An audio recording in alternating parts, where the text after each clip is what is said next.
মুর্শিদাবাদে পদ্মায় স্নান করতে নেমে ডুবে গেল দুই ছাত্র। ঘটনায় চাঞ্চল্য ছড়িয়েছে লালগোলা থানার মানিকচক বাবুঘাট এলাকায়। পুলিশ সূত্রে খবর, মৃতরা বছর 13-র আলতামাস কবির এবং বছর 17-র খালিদ হাসান। আলতামাস স্থানীয় একটি স্কুলে সপ্তম শ্রেণীর ছাত্র ছিল, অন্যদিকে খালিদ ছিল মানিকচক হাই মাদ্রাসার একাদশ শ্রেণীর ছাত্র। পড়াশোনার জন্য আলতামাস এবং খালিদ দুজনেই লালগোলার আল মামুন মডেল স্কুলের ছাত্রাবাসে থাকত।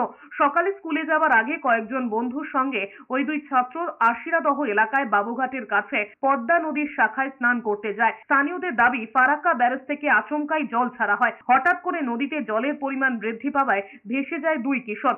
ঘাটে থাকা অন্য কিশোরেরা বহু চেষ্টা করেও ওই দুজনকে উদ্ধার করতে পারেনি। ঘটনার খবর পেয়ে স্থানীয় গ্রামবাসী এবং পুলিশ উদ্ধার কাজে নামে। বেশ কিছুক্ষণ পর দুই ছাত্রকে পদ্মা থেকে উদ্ধার করে স্থানীয় কৃষ্ণপুর হাসপাতালে নিয়ে গেলে দুজনকে মৃত ঘোষণা করা হয়।